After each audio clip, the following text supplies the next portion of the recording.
Welcome back, everyone. A school in Victoria created controversy recently after banning boys and girls from playing together in the schoolyard. Students in grades 5 and 6 weren't allowed to mix with each other outside of the classroom. Understandably, parents were outraged. Yeah, it sparked the question here at Today Extra about whether single-sex schools or co-ed schools are better for our children. So parenting expert Claire Orange joins us now from Perth to help navigate this. Claire, good to see you again.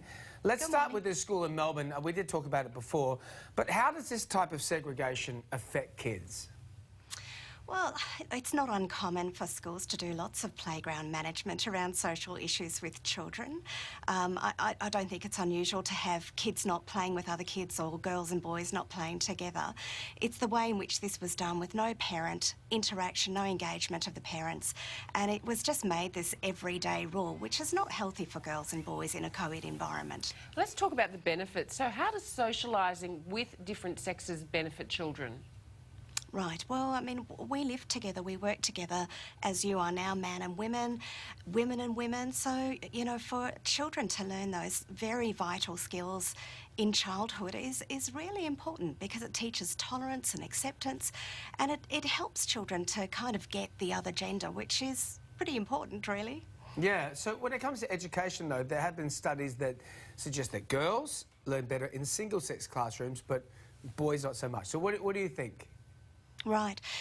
Look, for some girls, absolutely. For some girls, being in an all-girls environment is really conducive to learning.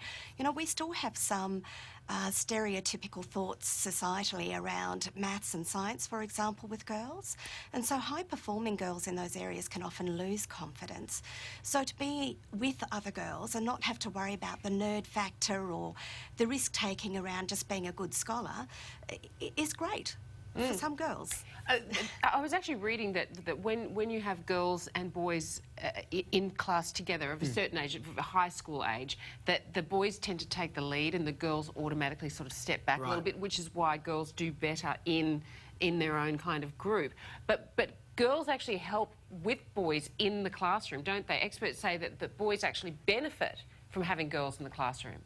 Absolutely. So what you're talking about there is, you know, those patterns around dominance with boys, and so when you put girls in that environment, it really softens it, takes out sort of that boy club attitude, and so it does help our boys to learn. And girls tend to be quite steady on the whole, steady, quieter, more settled learners. So for boys to be in that environment, it really does help to bring down those very more often intimidating boy-like behaviours. There's a lot of parents out there at the moment trying to decide whether their child should go to a single-sex or a co-ed school. Well, what do you reckon? Well, I think this is where it comes down to knowing your child and putting aside maybe what you've been through as a parent.